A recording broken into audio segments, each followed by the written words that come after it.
श्रीमदाचार्य चरणं शरणं सर्वदेहिनां अशेष दोष दहनं मस्तके राजतां मम।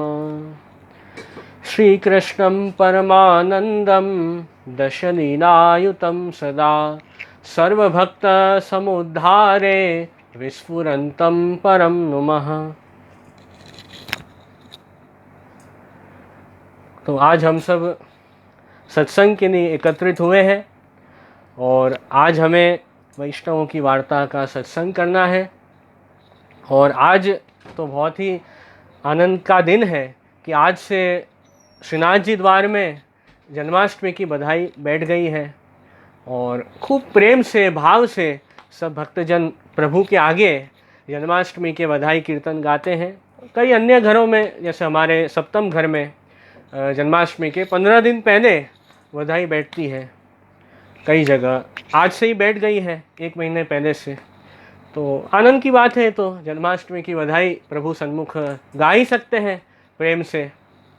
तो वो जो प्रभु की जन्म लीला है, उस लीला का आनंद हम भगवदियों की जो वाणी है, जो कीर्तन पद है, उसके द्वारा लेते हैं। ठाकुर जी को कीर्तन सुनाते हैं जन्माष्टमी की बधाई के। उससे प्रभु को तो आनंद होता ही है, क्योंकि प्रभु की लीला, प्रभु का स्वरूप हम प्रभु के आगे गाएं, गुणगान करें तो ठाकुर जी को तो आनंद होता ही है। साथ ही हम भी आनंद में आ जाते हैं प्रभु की लीला गा के। तो ऐसा सुंदर आज का दिन। और हिंडोला, श्रावण मास में हिंडोला के भी दिन चल रहे हैं। तो सब श्री वल्लभीय सृष्टि आनंद से प्रभु को हिंडोला झुलाते हैं और वो अलौकिक सुख का आनंद श्री महाप्रभु जी कृपा से सब ले रहे हैं। तो ऐसा सुंदर अवसर है जब हम आज सत्संग के लिए मिले हैं और आप सभी वैष्णव ऑनलाइन के माध्यम से सत्संग सुन रहे हैं। तो आज जैसे आप सब जानते ही हो कि हमें वैष्णव वार्ता का सत्संग करना है। तो उसमें से आज 84 वैष्णव की वार्ता में से 32 नंबर की जो वार्ता है, वार्ता नंबर 32, और भगवदीय का नाम है राणा व्यास। तो 84 वैष्णव की वार्ता में से राणा व्यास की जो वार्ता है, उसका सत्संग आज हम करेंगे। तो आप सभी वैष्णवजन जहाँ भी बैठे हो, आप बैठो, आनंद से श्रवण करो और शांत चित्त में सब आप सुनो, जिससे सब बात ध्यान में रहे। और सब कामकाज में हर बार आप सबको कहता हूँ कि सत्संग में, सत्संग सुनने बैठे उससे पहले सब कामकाज एक तरफ रखकर और उसमें से अपना ध्यान हटाकर एक सत्संग में, एक प्रभु में ही हमें अपना मन रखना है। उस भाव से सत्संग सुनने बैठे। और ये सब जो वैष्णव की वार्ता है, वो वैसे समझे कि एक वैष्णव, हम जो, आप सब जो वैष्णव हैं, जो भी श्री महाप्रभु जी के पुष्टि मार्ग में चल रहे हैं, उन वैष्णवों को जीवन में कौन से लाइफ लेसन्स लेने चाहिए, वो हमें ये भगवदियों के चरित्र से खास जानने मिलता है। कि ये वैष्णव, ये 84-252 भगवदीय हैं, ये तो श्री महाप्रभु जी गोसाई जी के अनन्य सेवक हैं। इनका तो उद्धार हो ही गया है श्री वल्लभ की कृपा से। और इनके ये वैष्णवों के चरित्र पढ़ के हमें ये विचारना है, ये सोचना है कि अब हमारे जीवन में हमें कौन सी बात ध्यान रखनी है, किन बातों को हमें अपने जीवन में उतारना है, कौन से लाइफ लेसन्स हैं जो एक वैष्णव को जीवन में जीने के लिए आवश्यक है। उन लाइफ लेसन्स पर हमें ध्यान देना है जो हमें ये वार्ता सिखाती है। तो उस भाव से हमें ये वार्ता पढ़नी है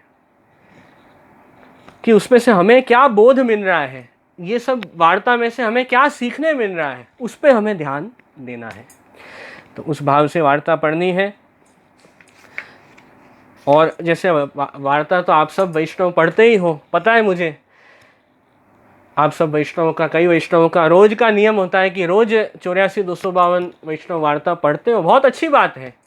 पर अब हमें आज क्या करना है सत्संग में कि जो वार्ता आप सब वैष्णव पढ़ते हो उस वार्ता में कौन सी जगह पे विशेष ध्यान देना है वो मैं आपको बताऊंगा।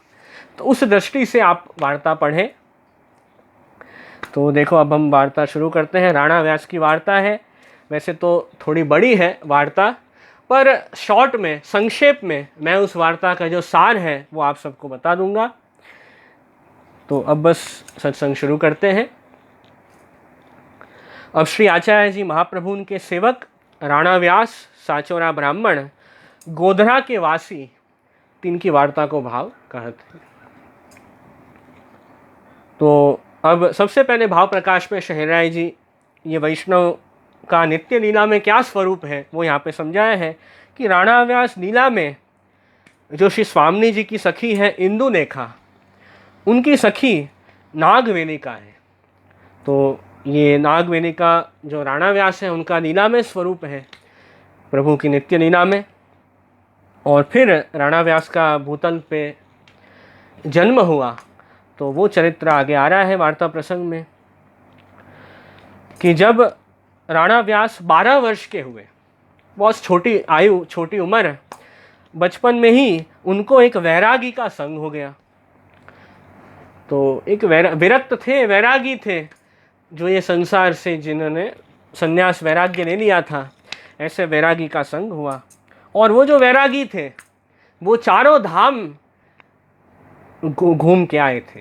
चारों धामों में जो प्रभु के मंदिर है वहाँ दर्शन करके आए और राणा व्यास को सब बात बताई कि देखो मैं तो बद्रीनाथ धाम जाके आया, श्री जगन्नाथ राय जी, श्री रंगनाथ जी और श्री रणछोड़ राय जी द्वारका, ऐसे चारों धाम के मैं दर्शन करके आया। देखो बड़ा महात्म्य है ये सब भगवत स्थानों का। तो ऐसे ये सब जहाँ जहाँ प्रभु भगवान विष्णु के मंदिर हैं, तो उन स्थानों का महात्म्य वो वैरागी ने राणा व्यास को बताया। तो बचपन से ही राणा व्यास को ठाकुर जी के दर्शन में, सेवा में बड़ी रुचि, क्योंकि दैवी जीव है तो वो एक स्वाभाविक प्रेम, रुचि, भाव ठाकुर जी में होता ही है। तो और इनको ये विरक्त का संग हुआ। इस कारण फिर राणा व्यास को इच्छा हुई कि मुझे भी ये सब मंदिर में जाना है, ये सब धाम में प्रभु के दर्शन करने हैं। अभी ये श्री महाप्रभु जी के सेवक नहीं हुए हैं राणा व्यास, तो उसके पहले का चरित्र आ रहा है वार्ता प्रसंग में। तो फिर राणा व्यास अपने घर से निकलते हैं और सबसे पहले बद्रीनाथ धाम जाते हैं और फिर जगन्नाथ जी के दर्शन, बद्रीनाथ जी के दर्शन किए, जगन्नाथ जी के किए, श्री रंग जी के किए, श्री रणछोड़ जी के किए, ऐसे सब भगवत स्थलों के दर्शन कर लिए राणा व्यास ने। और वो दर्शन करते करते बहुत समय निकल गया, 8 वर्ष का समय व्यतीत हो गया। बड़ी लंबी और कठिन यात्रा करके राणा व्यास वापस घर आए, क्योंकि 500 साल पहले की बात है। उस समय तो यातायात की सुविधा, ट्रांसपोर्टेशन वो तो बहुत कठिन था। एक स्थान से दूसरी जगह जाना, उसमें ही कितने ही महीने निकल जाते। ऐसी कठिन स्थिति में राणा व्यास सब तीर्थ स्थान में जाके आए। कई जगह तो उनकी तबीयत बहुत ख़राब भी हो गई, बहुत बीमार भी पड़ गए और रास्ते में उनको जाने में, बद्रीनाथ जी तक पहुंचने में मार्ग, रास्ता तो बहुत कठिन था।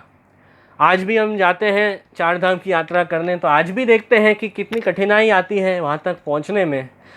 ऊपर है, पहाड़ों के भी ऊपर है, नॉर्थ साइड है, तो बहुत कठिन है जाना। तो 500 वर्ष पहले गए वहाँ पे, तो उनको तो ऐसा लगा कि ओह अब मैं वापस आ पाऊँगा कि नहीं आ पाऊँगा, ऐसी चिंता हो गई राणा व्यास को। तो बहुत कठिन यात्रा करके वापस घर आए। माता पिता राह देख रहे थे कि अरे बेटा कहाँ चला गया, देखो अब तो हम वृद्ध हो गए हैं। अब इतने राणा व्यास को कहने लगे कि बेटा तुम 8 साल के बाद आए हो यात्रा करके, अब तो हमारे साथ रहा करो, हम भी अब वृद्ध हैं, हमारा ध्यान रखो। अभी तक तुम्हारा विवाह भी नहीं हुआ है, तो वो भी अभी करना बाकी है। तो तुम वो सब वस्तुओं का विचार करो, चिंता करो, ऐसे माता पिता कह रहे हैं। पर राणा व्यास ने कहा कि अरे अरे माता जी देखो, मेरी तो इच्छा है, मुझे तो हमेशा ब्रह्मचारी ही रहना है, मुझे तो विवाह करना ही नहीं है, मैं तो इंद्रिय जीत हूँ। ऐसा राणा व्यास कहने लगे कि मैंने तो अपनी सब इंद्रियों को जीत लिया है, ऐसा मैं हूँ, तो मैं तो ब्रह्मचारी ही रहूँगा, ऐसे कहने लगे माता पिता को। और फिर माता पिता कुछ कहते नहीं, ठीक है जैसी बेटे की इच्छा। तो ऐसे कहते कहते कुछ वर्षों में माता पिता की देह छूट गई। फिर उस समय राणा व्यास के पास बहुत द्रव्य भी था। लगभग 500 वर्ष पहले उनके पास 5 से 10 हज़ार रुपये थे। तो वो द्रव्य का भी थोड़ा अभिमान था कि देखो मेरे पास कितना धन है, मैं कितना द्रव्य संपन्न हूँ, धनवान हूँ, दूसरे किसी के पास भी मेरे जितना धन नहीं है। ऐसा धन का भी थोड़ा अभिमान था। और ऐसा भी अभिमान था कि मैं इंद्रिय जीत हूँ, तो वो भी अभिमान था। साथ ही राणा व्यास ने पढ़ाई भी बहुत की थी, शास्त्रों का भी अध्ययन बहुत किया था, ब्राह्मण है खुद, तो बचपन से ही शास्त्रों का अध्ययन भी बहुत कर चुके थे राणा व्यास, और बहुत पढ़े थे, गीता भागवत वेद सब शास्त्र उन्होंने अच्छी तरह से उसका अध्ययन किया, पढ़ाई की। तो वो एक विद्या का भी मद राणा व्यास के अंदर था पहले, कि देखो मैं तो कितना पढ़ा हुआ हूँ, और मैं गोधरा गांव में रहता हूँ यहाँ गुजरात में। तो राणा व्यास मन में विचारते कि देखो मेरे जितना पढ़ा हुआ, मेरे जितना बुद्धिमान विद्वान ये गांव में दूसरा तो कोई है ही नहीं। अब उनको ऐसी इच्छा थी राणा व्यास को कि मैं सबसे चर्चा करूं, शास्त्र की चर्चा करूं, डिबेट करूं सब विद्वानों से, जिससे सब शास्त्र की बात है वो सब समझ सकें। तो ऐसी इच्छा थी उनको, वाद करूं, शास्त्रों की बातों के ऊपर डिबेट करूं, चर्चा करूं। तो उन्होंने सोचा कि मैं काशी चला जाता हूं। काशी बनारस बहुत बड़ा तीर्थ भी है, और वहाँ पे विद्वान भी बहुत रहते हैं, संस्कृत के शास्त्र के जानकार। तो वहाँ पर मैं जाता हूँ, वहाँ मुझे कोई मिल जाएंगे चर्चा करने के लिए, शास्त्र की बात वाद करने के लिए, वहाँ तो मुझे ज़रूर कोई पंडित मिल ही जाएंगे। ऐसा सोच के राणा व्यास गोधरा से निकलते हैं, बनारस जाने के लिए काशी पहुँचते हैं। और वहाँ जाके कई विद्वानों के साथ उन्होंने शास्त्र चर्चा की राणा व्यास ने। और वहाँ तो उन्हें ऐसा लगा कि देखो मुझे तो ऐसा लगता था कि मैं बहुत पढ़ा हुआ हूँ, पर अब जिनसे चर्चा करने जाते काशी में और सबसे हार गए राणा व्यास। जिनसे भी चर्चा करने जाए सामने वाले जो विद्वान थे, पंडित थे, उनसे भी ज़्यादा पढ़े हुए थे। तो अब काशी में जहाँ जहाँ भी उन्होंने चर्चा की, सब पंडितों से विद्वानों से राणा व्यास चर्चा में हार गए। तो कुछ भी वाद उनका चला नहीं। वो एक शास्त्र की बात बताएं, उससे ज़्यादा शास्त्र की बात सामने वाले पंडित के बोलते, तो उनकी बात तो फिर कुछ कह ही नहीं पाते वो। ऐसी स्थिति हो गई। उनको कहाँ तो लगता था कि मेरे से श्रेष्ठ दूसरा कोई नहीं है। यहाँ आके देखा तो सब लोग उनसे ज़्यादा पढ़े हुए थे, और बार बार शास्त्र की चर्चा में हार गए राणा व्यास सब विद्वानों से, पंडितों से काशी में। तो अब उन्होंने सोचा राणा व्यास ने कि देखो अब तो मैं इतनी बार चर्चा में हार गया हूँ, अब मैं लोगों को क्या मुंह दिखाऊंगा, यहाँ काशी में बनारस में किस मुंह से मैं लोगों के सामने जाऊंगा। लोग तो मेरे बारे में अनेक बातें बनाएंगे, और कई ताने भी मुझे मारेंगे, और कई लोग मेरी निंदा भी करेंगे। अब मैं कैसे जीवन जीऊँगा, ऐसी चिंता राणा व्यास को अपने मन में हुई। और ये भी सोचा कि अब मैं यहाँ मेरा इतना नाम खराब हो गया है, मैं सब चर्चा में हार गया हूँ, तो अपने गांव भी गोधरा में भी कैसे जाऊँगा, वहाँ भी मेरा मान सम्मान नहीं रहेगा, वहाँ भी सब लोगों को पता चल जाएगा कि मैं तो चर्चा में हार गया हूँ, और यहाँ काशी में भी सब लोग तो मुझे जानते ही हैं। तो अब क्या करूँ। अंत में उन्होंने सोचा कि अब मुझे जीवन जीना ही नहीं है, अब ऐसे जी के क्या फ़ायदा, मैं तो हार गया चर्चा में, अब हारे हुए व्यक्ति की क्या कीमत, ऐसा सोच के वो गंगा जी के तट पे जाके बैठ गए। काशी में जो हनुमान घाट है वहाँ जाके बैठ गए। शाम को कुछ भी खाया नहीं, कुछ भी पानी भी नहीं पिया, अन्न जल त्याग के बैठ गए शाम से, और यही सोच रहे हैं कि अब आधी रात का जब समय होगा, अर्धरात्रि के समय मैं गंगा जी में डूब के अपने प्राण दे दूंगा, अपने प्राण यहीं छोड़ दूंगा, बस यही एक उपाय अब बाकी रह गया है जीवन में। ये ऐसा विचारा राणा व्यास ने कि अब मुझे जीना ही नहीं है। तो ऐसे बैठे थे हनुमान घाट पे, और कुछ ही समय बाद उसी स्थल पे, वहीं पे श्री महाप्रभु जी पधारे वैष्णवों के साथ। आप श्री वल्लभ भी कितने कृपालु हैं कि जीव के ऊपर कृपा करनी है तो सामने से दैवी जीव के पास आप पधारते हैं। ऐसे कृपालु श्री वल्लभ हैं। तो श्री महाप्रभु जी वहाँ हनुमान घाट पे पधारे, और उस समय बहुत सारे वैष्णव आपके साथ, और राणा व्यास भी थोड़े से दूर ही बैठे थे। तो श्री वल्लभ तो अंतर्यामी हैं, जीव के हृदय की बात भी जानते हैं। हम भले ही दुनिया में सबसे अपनी बात छुपा लें, पर प्रभु से, श्री भगवान कृष्ण से, श्री महाप्रभु जी से कोई बात नहीं छुपा सकते। आप राणा व्यास के हृदय की बात भी जानते हैं। तो इसलिए श्री महाप्रभु जी वहाँ विराज रहे थे। तो एक वैष्णव ने श्री महाप्रभु जी को प्रश्न पूछा कि महाराज, कि गंगा जी में जो व्यक्ति डूब के अपने प्राण छोड़ देता है, मर जाता है, उसको क्या फल मिलता है? ऐसा प्रश्न एक वैष्णव ने श्री महाप्रभु जी को पूछा। तब श्री महाप्रभु जी ने उत्तर दिया कि देखो, अहंकार करके और सब लोगों से लड़ झगड़ के कोई व्यक्ति गंगा जी में डूबने जाए तो उस व्यक्ति को तो कोई अच्छा फल नहीं मिलता है, उसे तो सर्प योनि मिलती है, उल्टा आत्महत्या का दोष लगता है। तो वो व्यक्ति तो महादुष्ट है, उसे तो बहुत अपराध लगता है, बहुत पाप लगता है।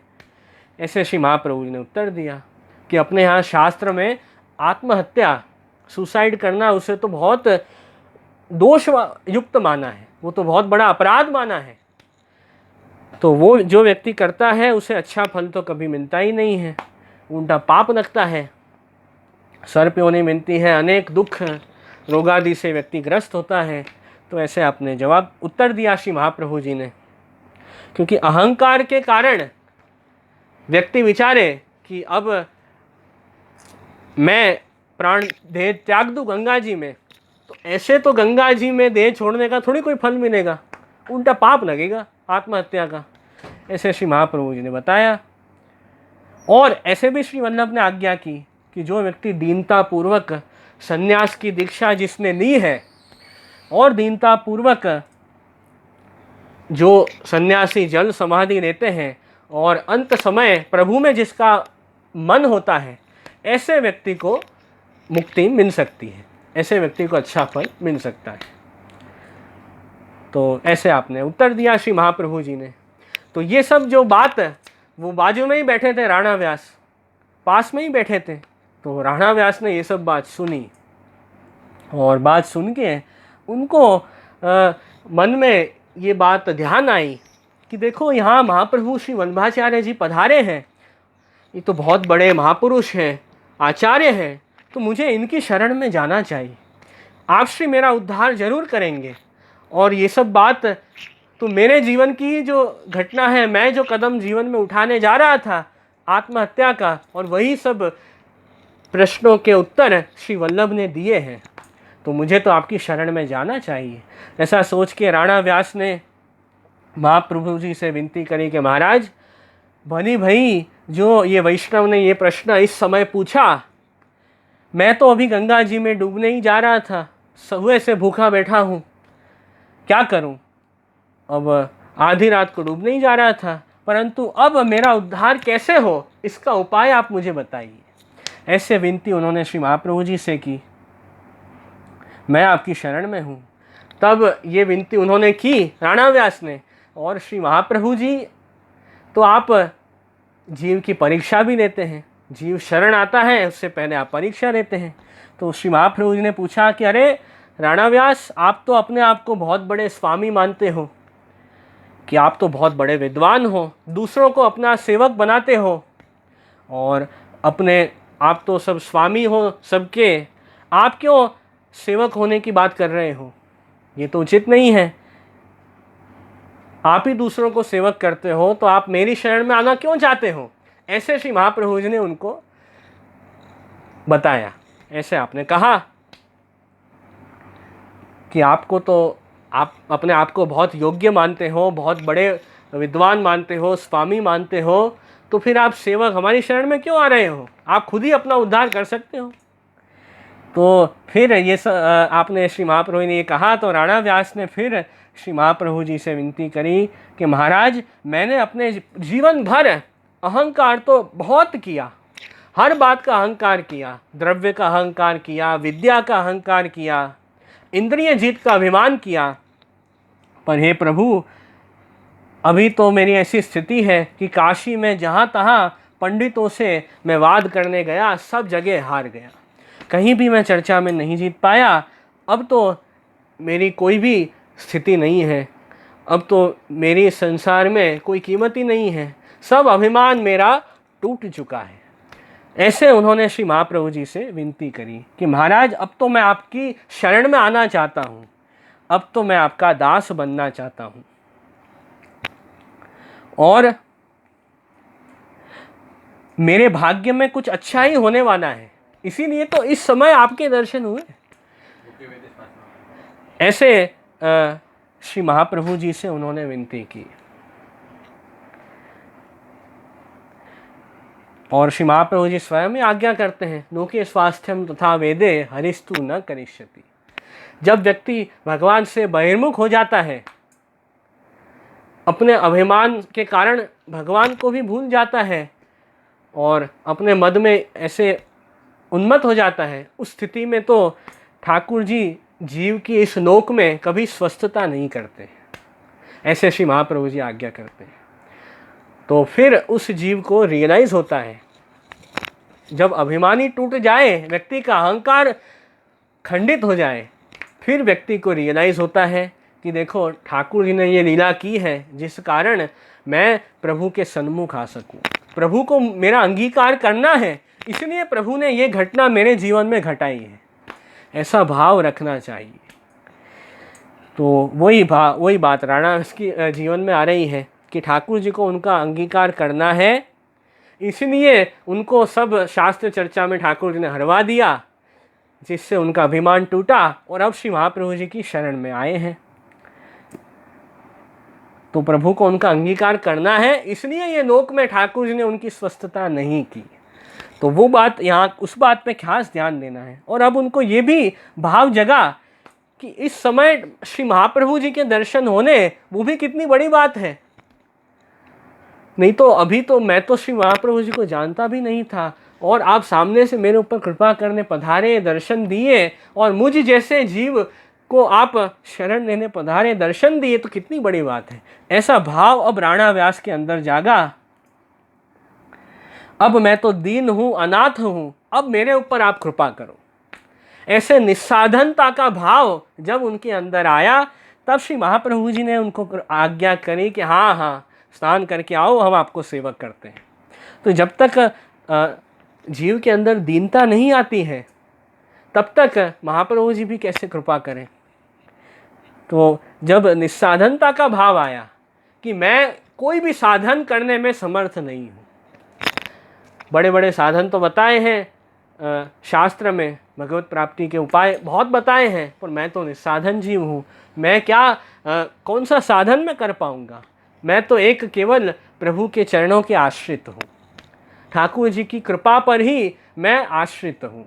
ऐसा मैं जीव हूँ, दीन हूँ, अनाथ हूँ, मेरा तो दूसरा कोई नाथ भी नहीं है, भगवान कृष्ण और श्री वल्लभ मेरे नाथ हैं। तो ऐसे जीव पे अब आप कृपा करो। तो फिर कृपा करके श्री महाप्रभु जी ने उनको नाम दीक्षा, अष्टाक्षर मंत्र की दीक्षा और ब्रह्मसमन की दीक्षा उनको आपने दी, और श्री महाप्रभु जी ने उनके ऊपर ऐसे विशेष कृपा की, अपना सेवक बनाया। तो पहले तो अभिमानी थे, अब श्री महाप्रभु जी के दास बन गए, अब सेवक बन गए। तो ये बात खास ये पहले ही वार्ता प्रसंग में शुरुआत में ही आ रही है भाव प्रकाश में। फिर दूसरे दिन राणा व्यास श्री महाप्रभु जी के सन्मुख आए, तब श्री महाप्रभु जी ने उनको इतनी कृपा की कि अपना चतुश्लोकी ग्रंथ श्री महाप्रभु जी ने राणा व्यास को सिखाया। जो षोडश ग्रंथ में जो चतुश्लोकी ग्रंथ है वो श्री महाप्रभु जी ने राणा व्यास को पढ़ाया। और आप श्री वल्लभ ने आज्ञा की कि देख राणा व्यास, अब जहाँ जहाँ भी काशी में तुम पंडितों से हारे हो वहाँ तुम वापस जाओ, वापस उन पंडितों से चर्चा करो, वाद करो। अब देखो तुम किसी से नहीं हारोगे, अब शास्त्र चर्चा में तुम जीत जाओगे। ऐसे आशीर्वाद श्री महाप्रभु जी ने उनको दिए। चतुश्लोकी ग्रंथ पढ़ाया। श्री महाप्रभु जी का चतुश्लोकी ग्रंथ ऐसा अलौकिक ग्रंथ है कि सभी शास्त्रों का सार ये ग्रंथ में आ गया है। जो पुष्टि भक्ति के जो 4 पुरुषार्थ हैं, धर्म, अर्थ, काम और मोक्ष, ये चारों पुरुषार्थ का निरूपण श्री महाप्रभु जी ने ये चतुश्लोकी ग्रंथ में किया है। तो पुष्टि भक्ति का सच्चा स्वरूप हमें ये ग्रंथ से पता चलता है। तो ये ग्रंथ तो सब शास्त्रों का निचोड़ है जो श्री महाप्रभु जी ने हमें हाथ में दे दिया है। तो ऐसी कृपा उनके ऊपर हुई और श्री महाप्रभु जी ने आज्ञा की कि अब एक ही वचन में आप सब चर्चा में जीत जाओगे। ऐसे आशीर्वाद अब श्री महाप्रभु जी के मिल गए हैं। अब क्या बाकी रहा?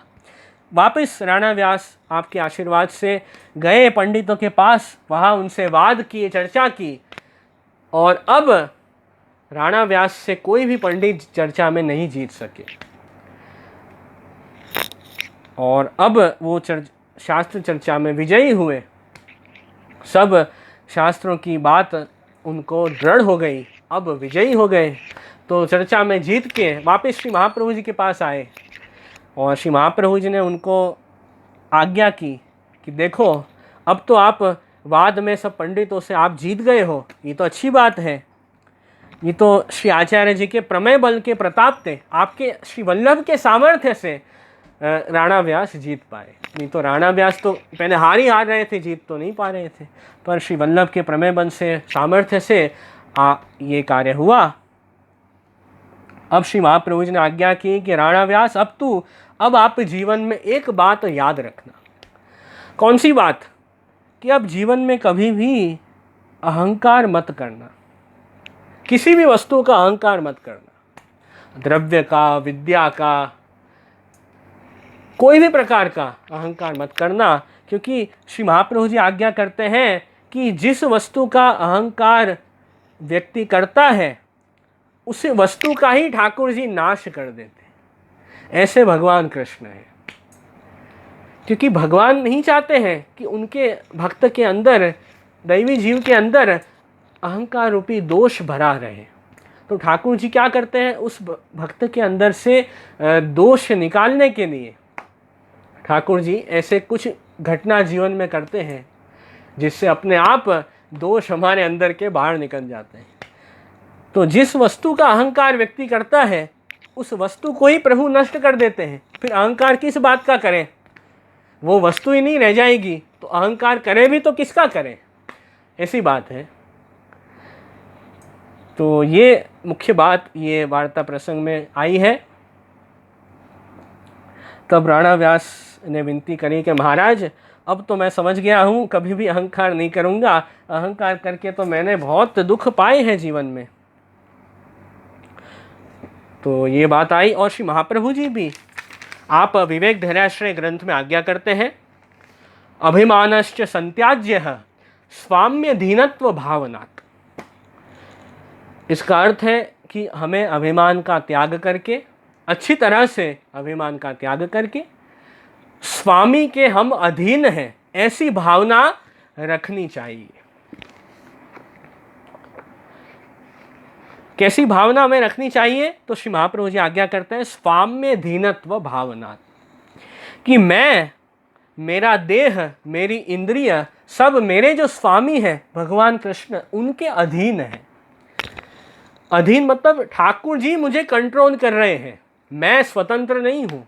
व्यक्ति अहंकार कब करता है? जब अपने आप को स्वतंत्र मानता है कि मैं स्वतंत्र हूँ, तब अहंकार करता है। पर हम जब अपने आप को भगवान कृष्ण के अधीन माने कि मैं तो ठाकुर जी मुझे कंट्रोल कर रहे हैं, ऐसे मैं काम कर रहा हूँ, प्रभु जो कार्य मुझसे करवा रहे हैं वो मैं कर रहा हूँ, तो मैं अंत में ठाकुर जी के अधीन हूँ, मैं स्वतंत्र नहीं हूँ, प्रभु के अधीन हूँ। ऐसा जब भाव हृदय में आएगा तो अहंकार अपने आप आएगा ही नहीं अपने अंदर।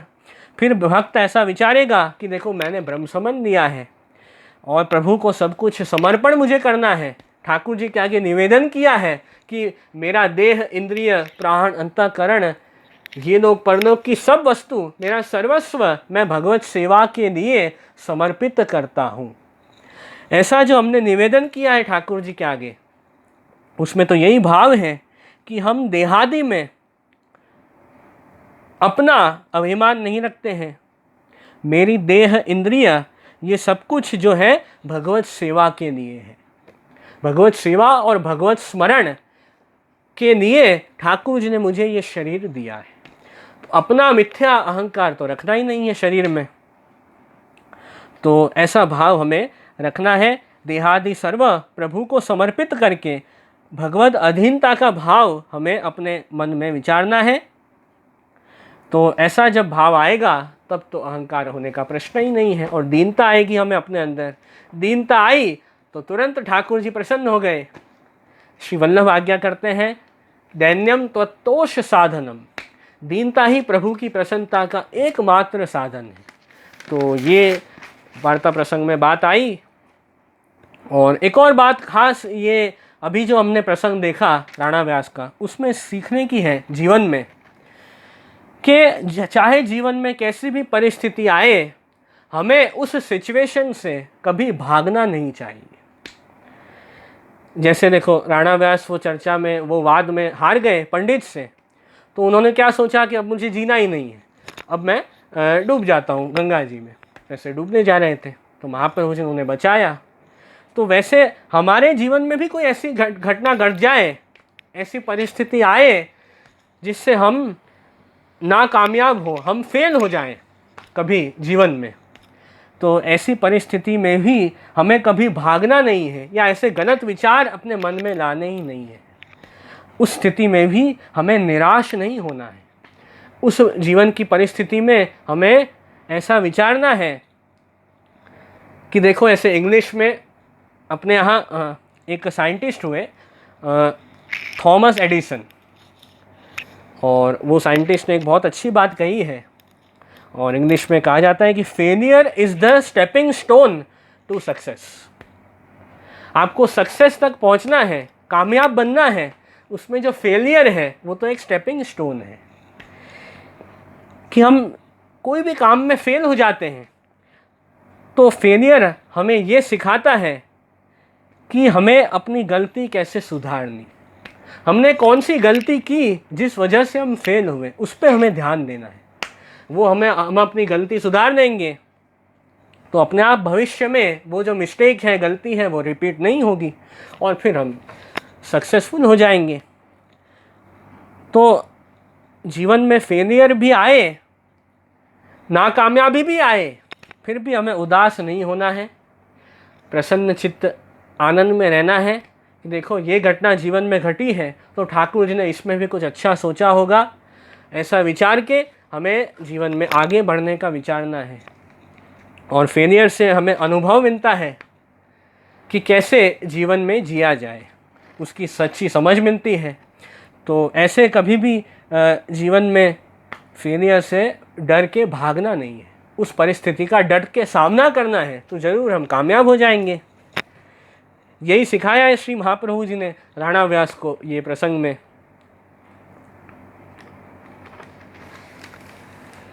तो ये सब जीवन की छोटी छोटी बातें हैं जो हमें याद रखनी है।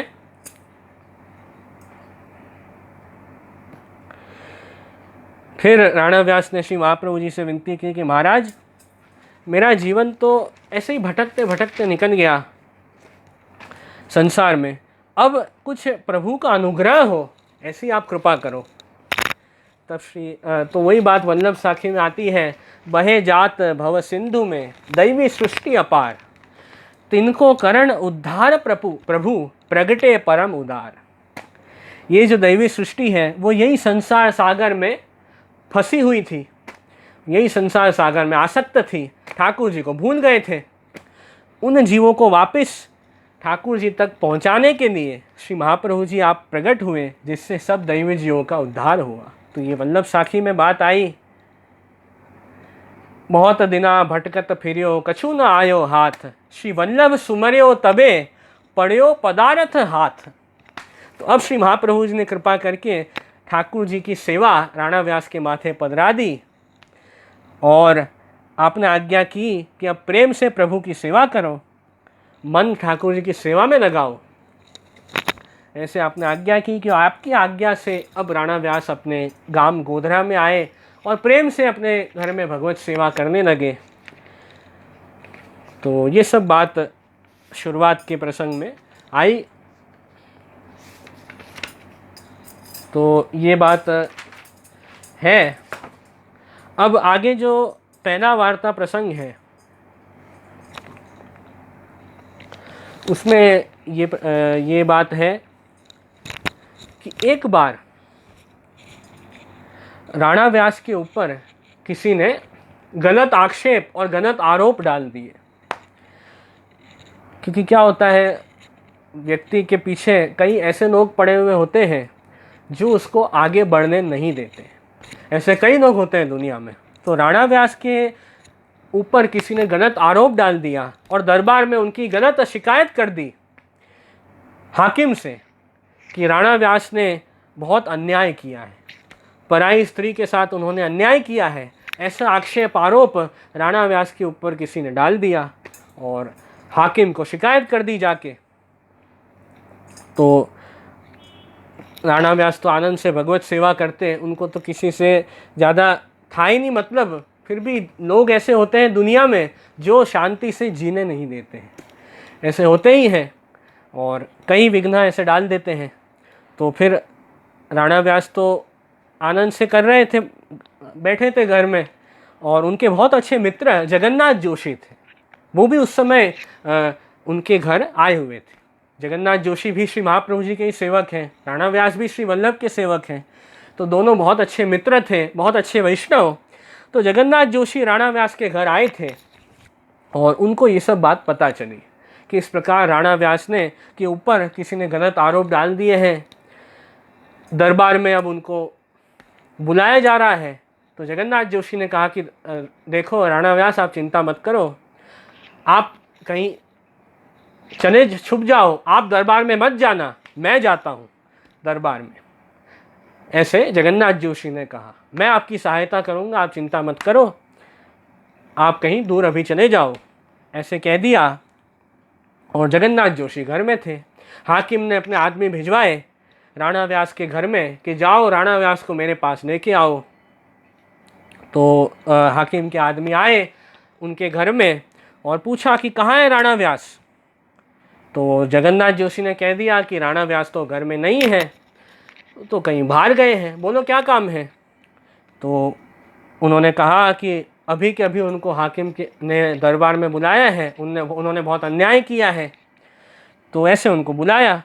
तो जगन्नाथ जोशी ने कहा ठीक है, मैं चलता हूँ तुम्हारे साथ, मैं हाकिम को जो उत्तर देता हूँ उनको क्या पूछना है, मैं चलता हूँ साथ में। तो ठीक है, तुम चलो। तो फिर जगन्नाथ जोशी दरबार में आए और हाकिम ने उनको पूछा कि अरे आप कैसे आ गए, राणा व्यास को बुलाया था, आप आ गए। तो उन्होंने कहा कि वो तो अभी बाहर गए हैं, आपको पूछना है, मेरे बहुत अच्छे मित्र हैं राणा व्यास, उनके बारे में जो कुछ पूछना है आप मुझे पूछो, मैं आया हूँ। तो ठीक है। तो हाकिम ने तो सब बात कही उनके सामने कि उन्होंने बहुत अन्याय किया है और ऐसे ऐसे उनके ऊपर किसी की शिकायत मेरे पास आई है। तो राणा व्यास जगन्नाथ जोशी ने कहा कि राणा व्यास कभी भी ऐसा अन्याय कर ही नहीं सकते हैं।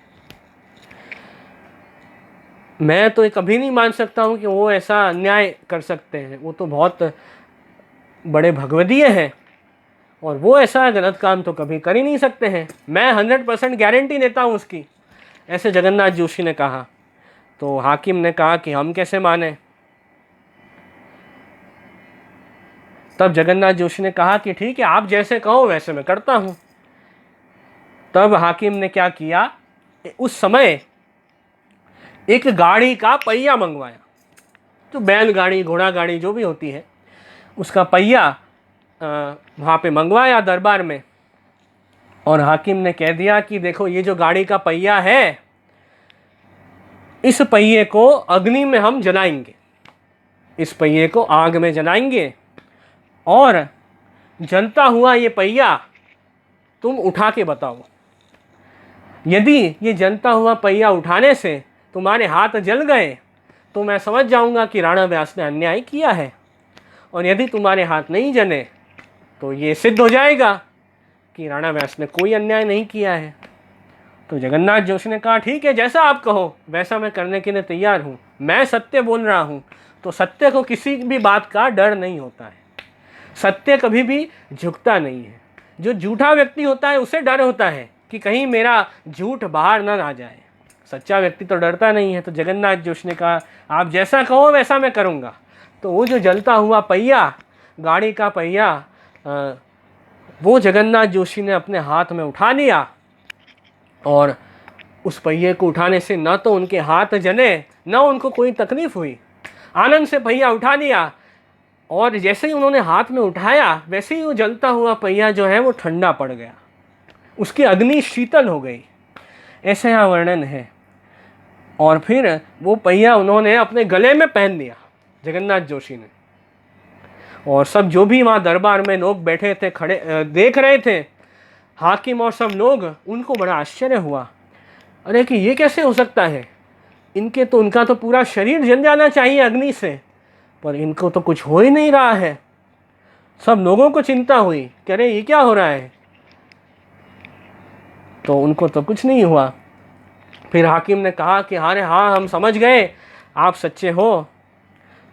अब जगन्नाथ जोशी ने कहा कि देखो मैंने तो ये पहिया अपने गले में डाल दिया है जलता हुआ, कहो तो आपके ऊपर डालूं, आप देख लो कि क्या होता है। तो वो हाकिम डर गया, अब कहने लगा कि नहीं नहीं नहीं, मुझे मेरे ऊपर मत डालो, मैं जल जाऊंगा। मैं समझ गया कि आप सच्चे हो, अब आप ये पहिया अपने बाहर निकालो, रख दो ज़मीन पे, हम समझ गए। तो इस प्रकार भरी हाकिम की सभा में जगन्नाथ जोशी ने राणा व्यास का न्याय किया। गलत बात में, गलत वस्तु में जो उन्हें फंसाया जा रहा था, उससे जगन्नाथ जोशी ने उनको बाहर निकाल लिया। ऐसे ये वैष्णव है कि एक दूसरे वैष्णव का दुख उनसे देखा नहीं गया। कि देखो उनको ये चिंता हुई जगन्नाथ जोशी को कि ये तो कितने आनंद से भगवत सेवा स्मरण करते हैं, श्री महाप्रभु जी के सेवक हैं, इनको इतनी तकलीफ आ गई, इनके ऊपर ऐसा कैसे चलेगा। तो उनको उनकी सहायता करने देखो ये चले गए। तो ऐसे ये भक्त हैं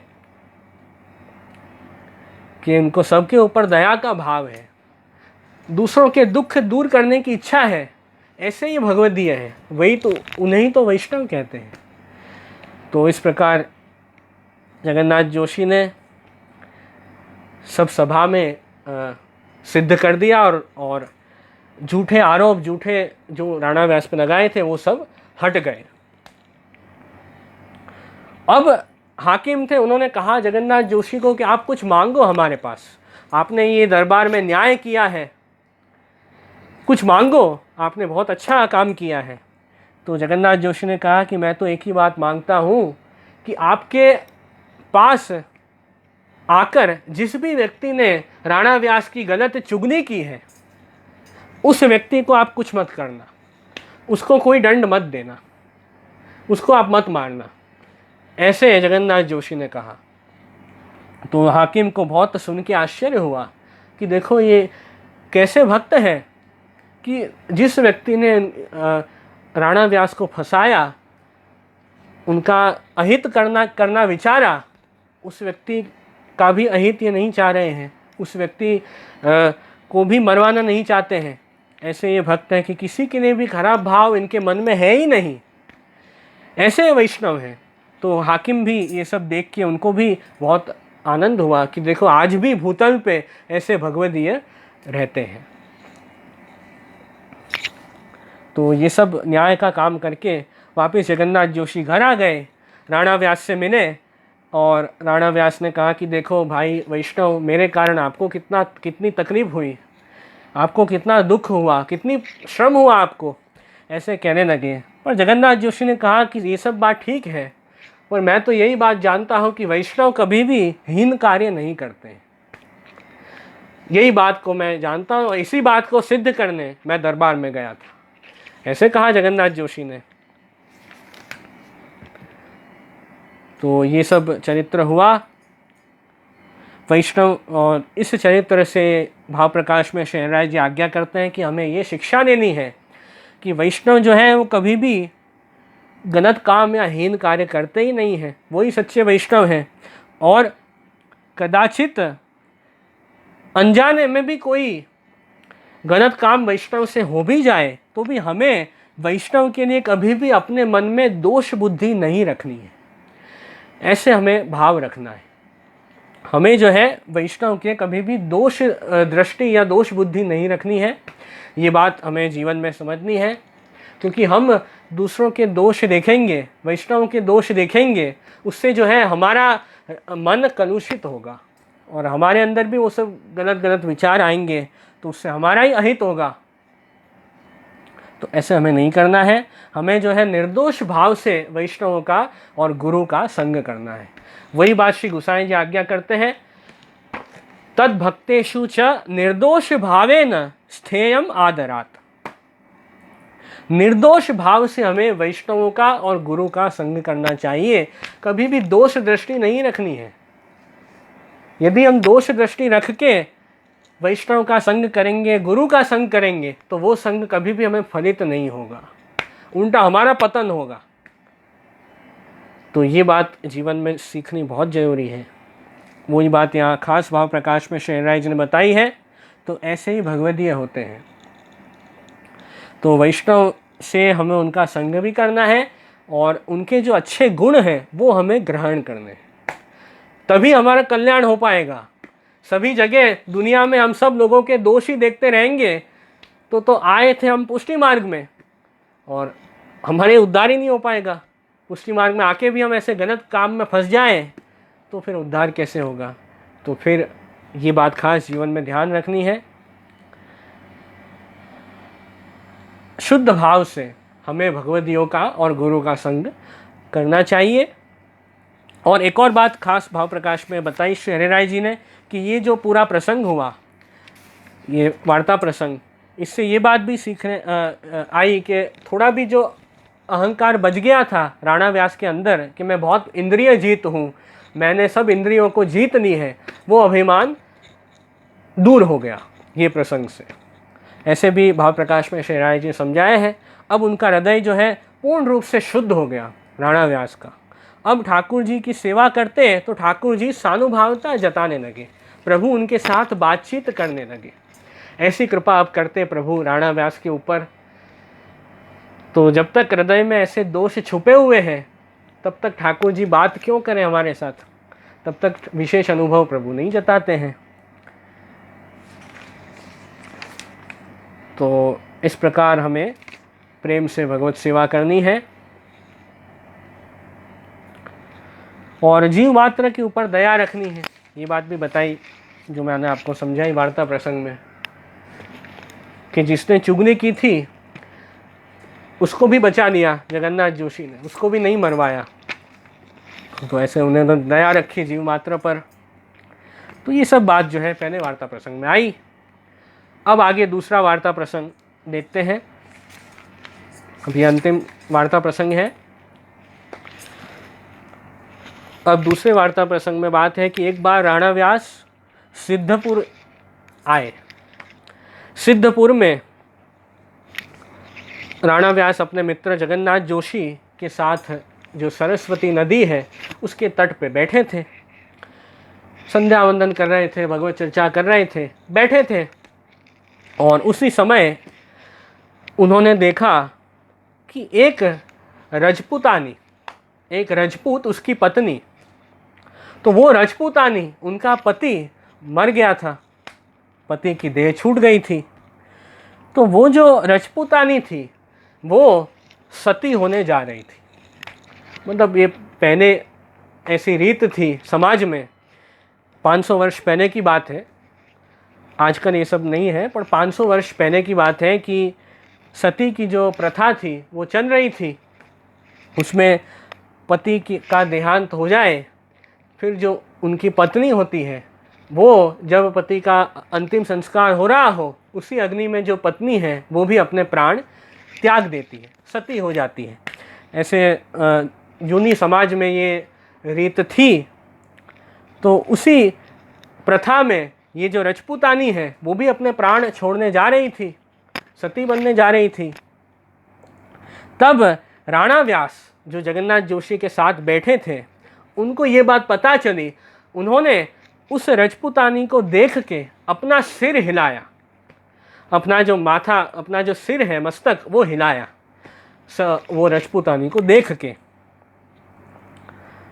तो और बात की जगन्नाथ जोशी को भी धीरे से कह रहे थे कि देखो भगवान ने कितनी अच्छी ये मनुष्य देह दी है, और ये जो रजपूतानी है वो व्यर्थ में ही अपनी मनुष्य देह जो है अग्नि में जलाने जा रही है, और इसकी देह भगवत सेवा में लगे तो इसका उद्धार हो जाए।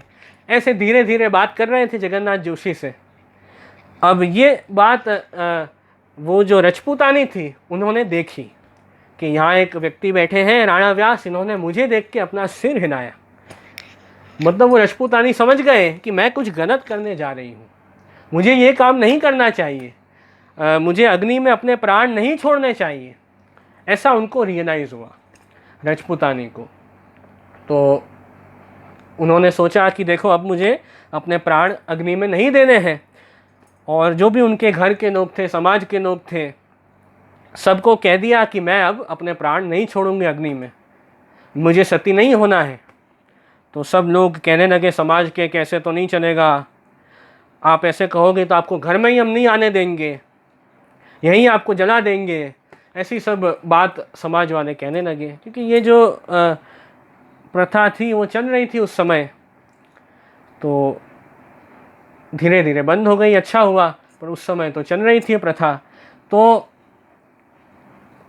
फिर रजपूतानी ने कहा कि नहीं, भले मैं आपके घर में नहीं आऊँगी, चलेगा, मैं नदी के तट पे ही रहूँगी झोपड़ी बना के, पर मैं अपने प्राण नहीं छोड़ूंगी। ऐसे कह के वो रहने लगे।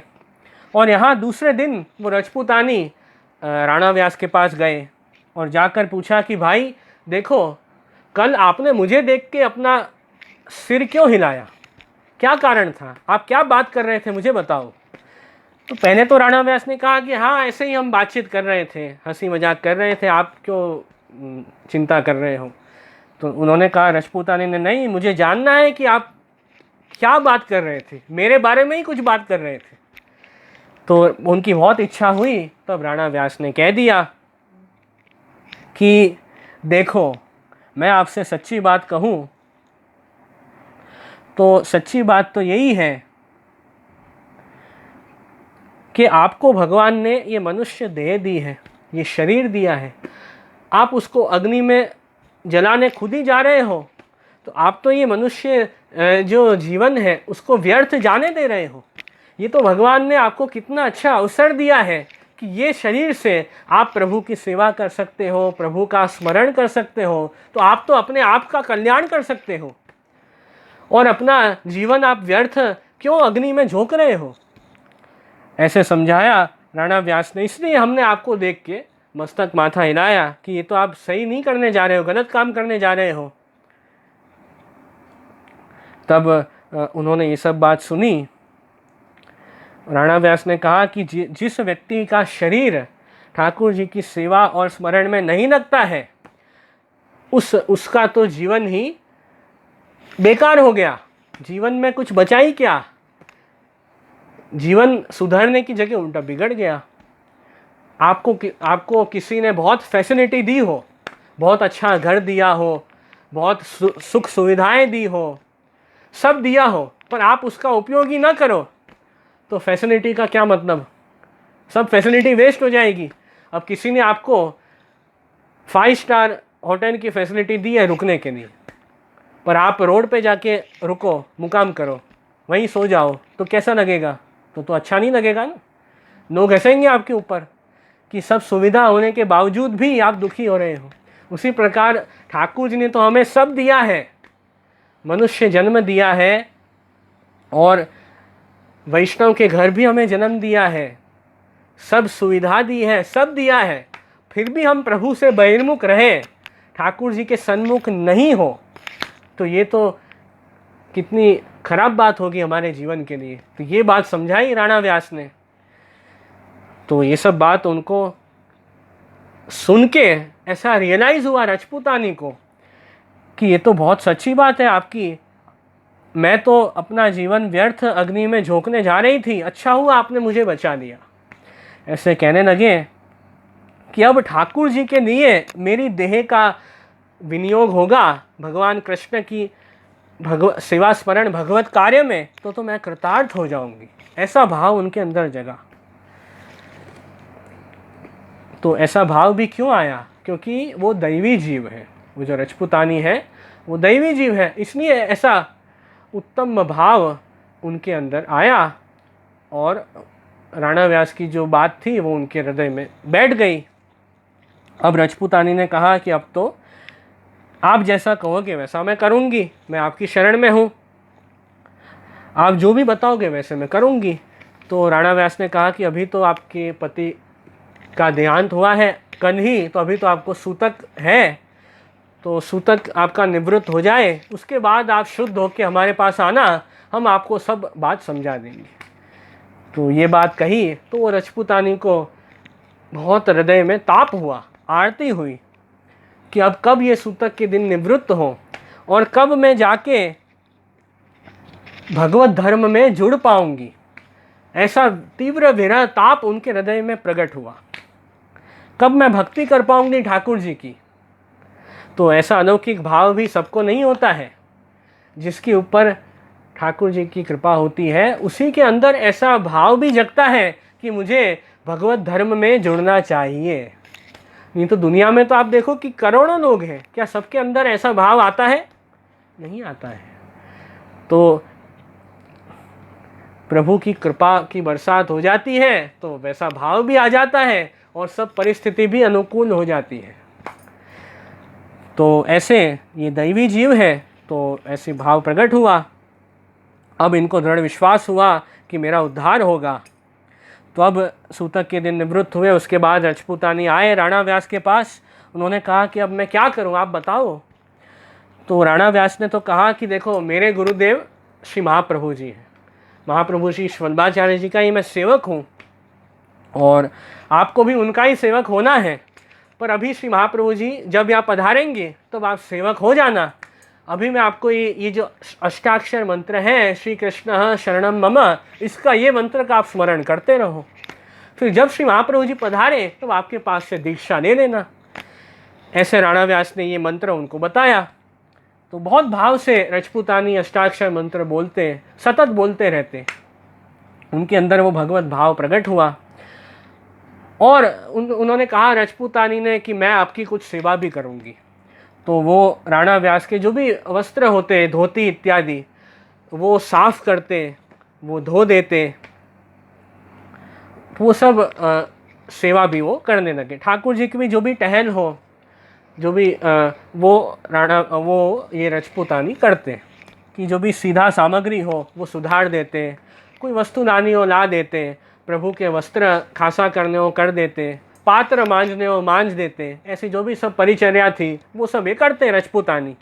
ऐसे सेवा करते करते श्री हरिराय जी आप आज्ञा करते हैं भाव प्रकाश में कि ऐसे सेवा करते करते रजपूतानी का जो हृदय वो शुद्ध हो गया। अब जैसे जैसे ठाकुर जी के और ये भगवती जी के वस्त्र रजपूतानी धोते तो वस्त्र साफ होते जाते, उसी प्रकार वस्त्र का मैल तो दूर हो ही जाता, साथ ही उनके हृदय में भी जो मैल थे, दोष थे, वो भी सब साफ हो गए। तो इतना सेवा का अपने आप महात्म्य बताया है। सेवा करने से हमारा अंतःकरण पवित्र होता है, हमारा हृदय पवित्र होता है, हमारा मन शांत होता है। तो भगवत सेवा करना तो बहुत आवश्यक है।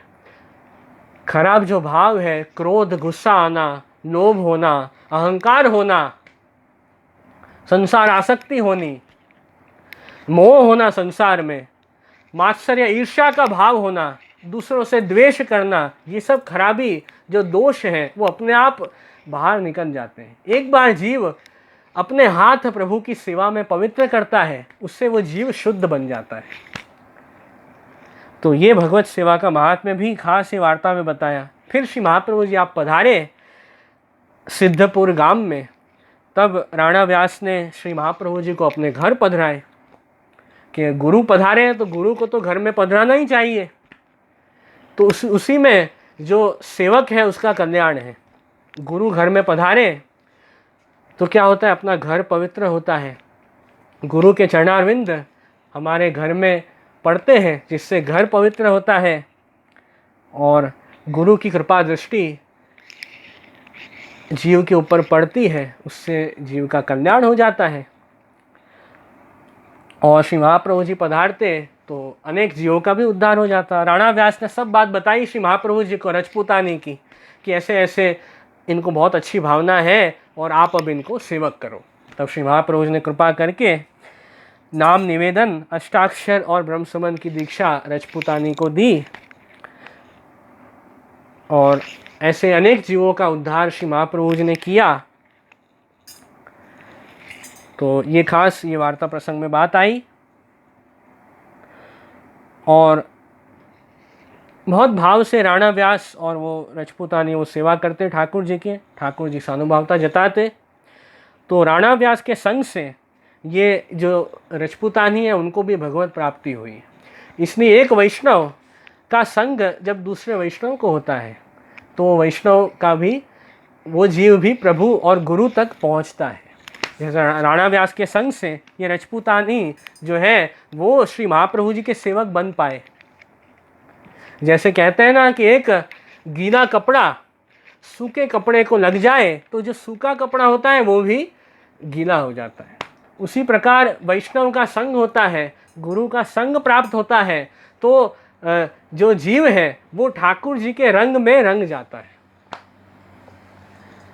तो ऐसे कहा है, इसलिए वैष्णव का भगवदीय का संग, गुरु का संग जरूर सब करना ही चाहिए, जिससे जीव का कल्याण होता है। तो ये खास बात राणा व्यास की वार्ता में आई। बहुत सुंदर वार्ता है राणा व्यास की। तो ऐसे हमने दो प्रसंग संक्षेप में मैंने आपको बताए। विस्तार से देखें तो बहुत समय लग जाए, पर ये जो वार्ता का सार है वो खास मैंने आपको बताया कि इस प्रकार हमें रहना चाहिए। और जीव जब अपनी अहंता और अपनी ममता प्रभु के चरणों में समर्पित कर देता है, फिर जीव जो है मैं और मेरा ये अभिमान छोड़ के प्रभु का दास सेवक बन जाता है। तो वही बात ये राणा व्यास की वार्ता में आई है। और एक और बात आई है, मनुष्य देह कितना महत्वपूर्ण है वो भी ये वार्ता प्रसंग में हमने समझा है। और शास्त्रों में तो यहाँ तक कहा है, शरीर माध्यम खलु धर्म साधनम। ये जो अपना शरीर है वो धर्म करने का सच्चा साधन है। आप धर्म कार्य कैसे करोगे? ये शरीर से ही तो करोगे। तो ये जो देह ठाकुर जी ने हमें दी है वो भगवत कार्य करने का, धर्म कार्य करने का बहुत महत्वपूर्ण साधन है, ऐसे शास्त्रों में कहा है। ये शरीर से हम अच्छे काम करेंगे, उससे हमारी जो जीवात्मा है उसका कल्याण हो पाएगा। तो ये देह तो एक इंस्ट्रूमेंट है जो भगवान ने हमें दिया है, जिससे हम भगवत प्राप्ति कर सकते हैं। तो एक बहुत सुंदर एक आश्रय का भी पद इसी प्रकार आ रहा है, जो बात हमने वार्ता प्रसंग में देखी, जिसमें मनुष्य जीवन का महात्म्य बताया है कि मनुष्य देह की ही काज धरी। बहुत सुंदर कीर्तन है जिसमें मनुष्य जीवन की महत्ता बताई है कि ये जो मनुष्य देह आपको मिला है वो आपको क्यों मिला है, उसकी इम्पोर्टेंस तो समझो। श्री वल्लभ को शरण न आयो, भूमि भार भरी। जो जीव श्री महाप्रभु जी की शरण नहीं आता है, प्रभु के सन्मुख नहीं होता है, वो तो व्यक्ति ये भूमि के ऊपर भार जैसा है। ऐसे यहाँ खास कीर्तन में कहा है, भटकत फिर्यो उदर के कारण, नहीं कछु गरज सरी।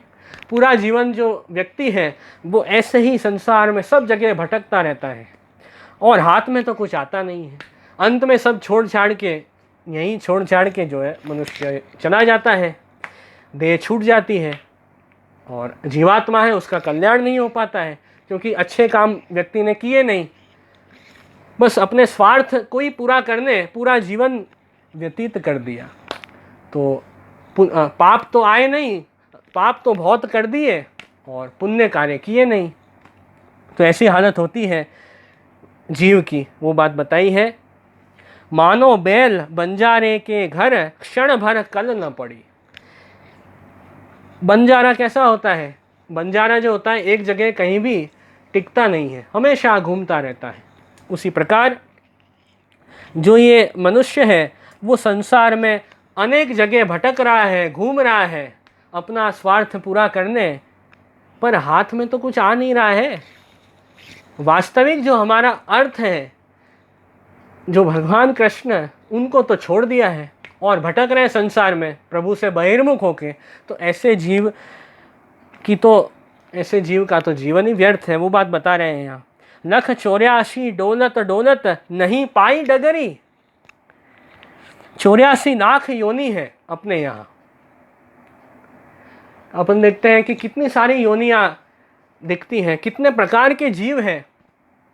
कोई पशु है, कोई पक्षी है, कोई जानवर है, कोई मनुष्य है, अनेक प्रकार के जीव बने हैं। तो योनियाँ भी 84 लाख है, जीव भी अनेक प्रकार के हैं। उसमें से एक मनुष्य योनि ही ऐसी है जिससे जीव जो है भगवत प्राप्ति कर सकता है, और दूसरी योनियों में भगवत प्राप्ति नहीं हो सकती है।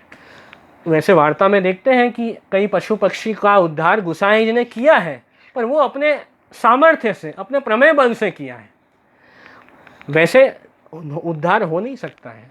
उद्धार तो मनुष्य जीवन में ही भगवत प्राप्ति संभव है। वो बात खास यहाँ बताई है, मार्ग पाए कुमार्ग धायो, सुरपुर हासी करी। अब ये बात कही कि सुरपुर मतलब जो देवताएं हैं वो स्वर्ग में हासी कर रहे हैं कि देखो ये मनुष्य को कितना अच्छा जीवन मिला है, फिर भी ये भगवत धर्म कर नहीं रहे हैं और ऐसे ही बेकार में अपना जीवन संसार में व्यर्थ जाने दे रहे हैं। तो देवताएं भी हंस रहे हैं मनुष्य पे कि ये कैसा जीव है जिससे अपने हित, अपने अहित, अपना हित की चिंता नहीं है और अपना अहित कर रहा है। ऐसे जीवत प्रेत अंत नरक में यम की मार पड़ी। अब जीवन भर अच्छे काम तो किए नहीं, बुरे ही काम किए हैं व्यक्ति ने, अपना ही स्वार्थ किया है, दूसरों को परेशान किया है, तो ऐसा व्यक्ति तो यम यातना भुगतता है। रसिक दास जन को डर कैसो, गावत सदा हरि। पर जो भक्त हैं, प्रभु के सेवक हैं, उनको कैसा डर? उनको कोई डर नहीं है। वो तो आनंद से गावत सदा हरि, वो तो आनंद से प्रभु के गुणगान गा रहे हैं। उनको किसी भी बात का भय नहीं है। उनको जो है यमराज कुछ नहीं कर सकते हैं, उनको यम यातना नहीं होती है। जो जीव श्री यमुना जी की शरण है, श्री वल्लभ की शरण है, भगवान कृष्ण की शरण में है, उसे तो आनंद से प्रभु के गुणगान गाने हैं, सेवा करनी है और कोई बात की चिंता नहीं करनी है। तो अब ये आश्रय का सुंदर कीर्तन है, मनुष्य देह की ही काज धरी। इसका प्रेम से हमें विहाग राग में गान करेंगे। आप सब भी जरूर गाएं कीर्तन को और मनुष्य जीवन का महत्व समझें।